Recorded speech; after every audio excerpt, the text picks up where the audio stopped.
안녕하세요. 수인제 두뇌과 이슬기입니다.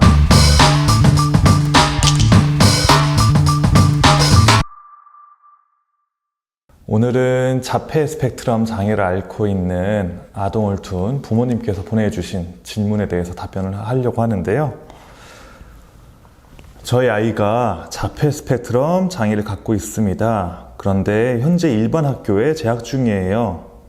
아이 교육을 위해서 특수학교를 보내야 하는지 고민이 되는데 사회성을 생각하면 일반 학교가 좋은 것도 같아서 많이 헷갈립니다. 어떤 교육기관이 적합할까요? 라고 보내주셨어요. 실제로 이제 자폐 문제를 겪고 있는 아동을 키우고 계신 부모님들은 굉장히 혼란스러우신 질문이실 겁니다. 그러니까 말 그대로 이제 어린이집까지만 하더라도 특별하게 공부를 한다거나 아니면 아이들하고의 사회성 관계에서 막 크게 부각될 만한 일들이 크지가 않은 상태인데요.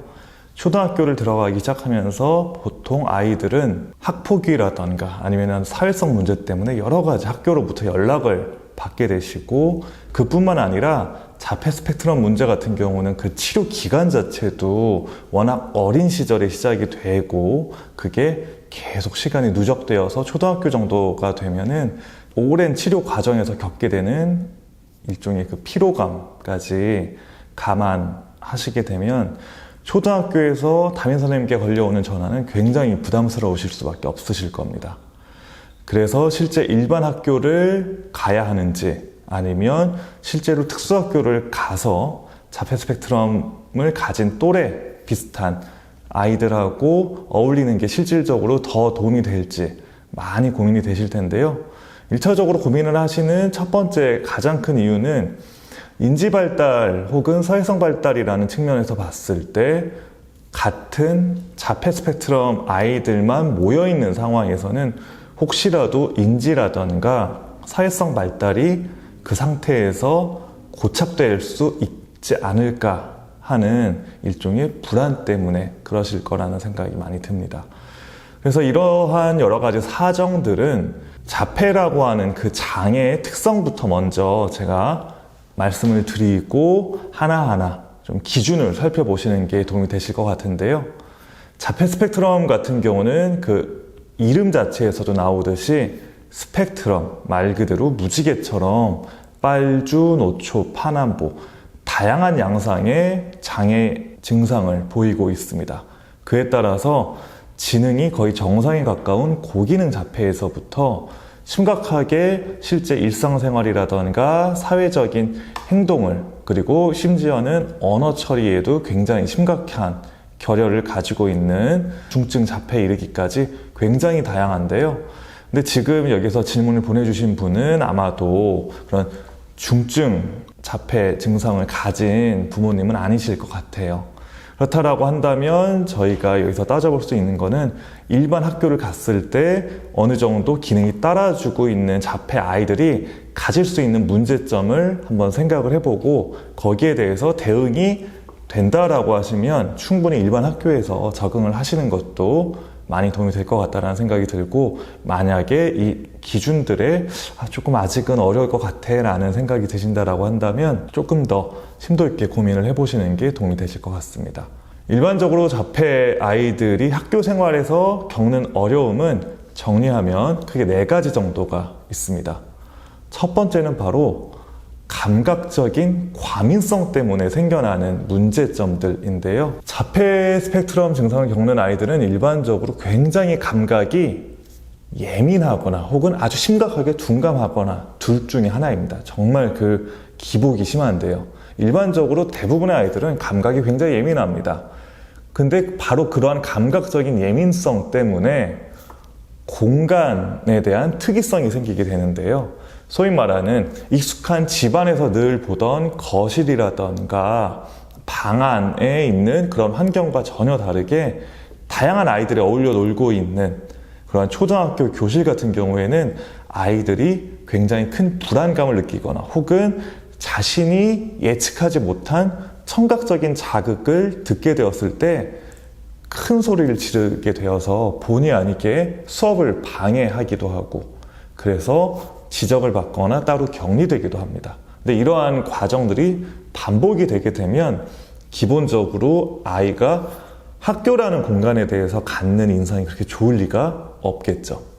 그렇기 때문에 이러한 감각적인 특이성이 지나치게 너무 높다. 그리고 여기서의 기준점은 초등학교 1학년 정도 수준이 아니라 만약에 3학년, 4학년 정도 어느 정도 시간이 지났음에도 불구하고 이러한 증상이 점점 나아지는 게 아니라 계속 유지되거나 더 악화되었다라고 한다면은 그 경우에는 일반 학교보다는 특수학교를 고려해 보시는 게 도움이 되실 겁니다.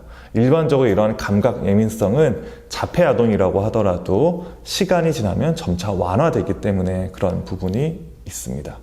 그리고 또 한 가지, 감정과 스트레스를 얼마나 아이가 제어할 수 있느냐를 살펴보셔야 되는 겁니다. 기본적으로 자폐 스펙트럼을 겪는 아이들, 특히나 고기능 자폐라고 불리우는 아스퍼거 증후군을 가진 아이들은 어느 부분 일정하게 지능을 갖고 있는데요. 그래서 또래 아이들하고 이것저것 인지적인 활동을 충분히 즐길 수도 있습니다. 그런데 문제는 그 아이들이 사회성만 떨어지는 게 아니라 자기가 어느 부분에 스트레스를 받고 어느 부분에 불안을 갖게 되는지 자각을 하지 못하게 될 가능성이 굉장히 높습니다.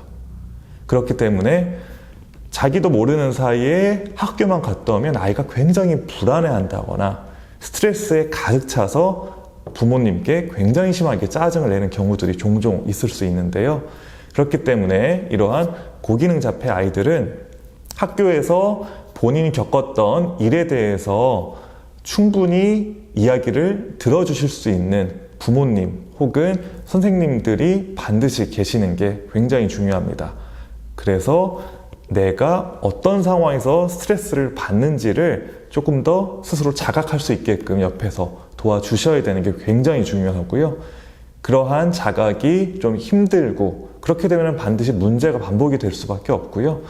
그래서 실질적으로 고등학교 정도까지 간 아스퍼거 증후군을 겪고 있는 아이들은 실제로 우울감도 굉장히 또래에 비해서 많이 드러난다는 점, 이거는 염두에 두셔야 됩니다.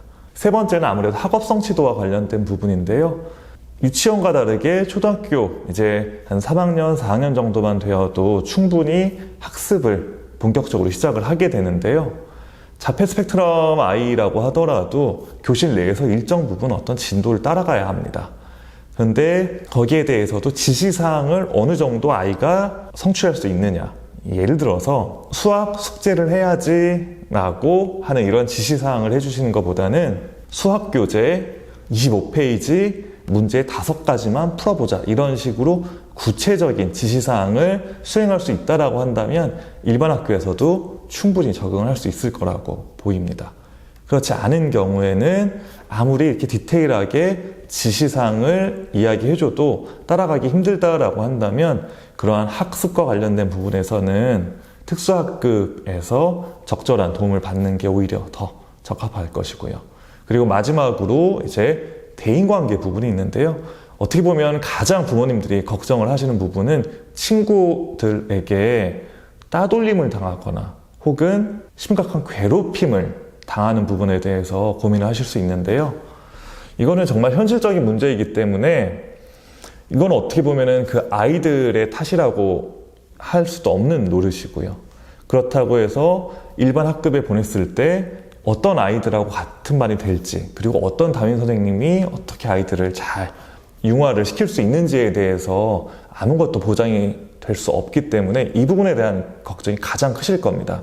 근데 이러한 부분들은 제가 이제 부모님들 말씀을 좀 들어보면 초등학교 한 저학년, 그러니까 3학년 이전까지는 일반적으로 그래도 아이들이 잘 모여서 모둠 수업도 하고 기본적으로 선생님 말씀에 대해서 누구누구는 우리가 같이 좀 챙겨줘야 하는 아이라고 해서 굉장히 큰 도움, 그리고 특히나 남자아이들 같은 경우에는 여자아이들이 그렇게 많이 도와준다라고 해요.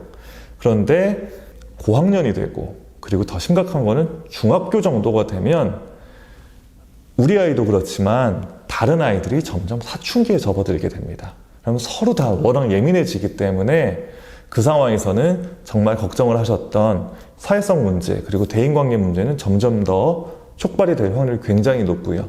그리고 그 시기에서 특별히 또 한 가지 중요한 것들, 자폐 스펙트럼 문제는 여자아이에 비해서 남자아이의 유병률이 4배 정도 높습니다. 근데 이 사춘기 연령이 됐을 때 자폐 스펙트럼을 갖는 남자아이들이 성충동, 그러니까 옆에 있는 이제 짝꿍, 여자아이의 이제 몸에 손을 댄다거나 하는 이런 것들 때문에 학폭위 문제가 벌어지는 일들이 굉장히 많아요. 그렇기 때문에 초등학교 저학년까지는 사실 예상하지 못했던 문제들이 왕왕 발생을 하기 때문에 이러한 부분들을 좀 감안을 하셔서 뭐 예를 들어서 초등학교 한 저학년, 그러니까 3학년까지는 일반 학교에서 최대한 사회성이나 인지를 기르기 위해서 같이 좀 지내다가 4학년 내지 중학교 상급학교 올라갈 때에는 그래서 조금 더 특수하게 특수교사가 케어해 줄 수 있는 학교로 옮기는 것도 하나의 방법일 수 있기 때문에 이러한 부분들 좀 참조를 해 두시면 아이들 인지 발달이라던가 사회성 발달에도 큰 도움이 될 거라고 생각을 합니다. 그래서 오늘은 이제 자폐 스펙트럼을 겪는 아이들의 학교 생활, 특히나 그 진학과 관련해서 일반 학교를 가야 할지 특수학교를 가야 할지에 대한 답변을 크게 4가지 기준을 통해서 말씀을 드렸습니다. 다음에도 좋은 그리고 알찬 내용으로 다시 찾아뵙도록 하겠습니다. 감사합니다.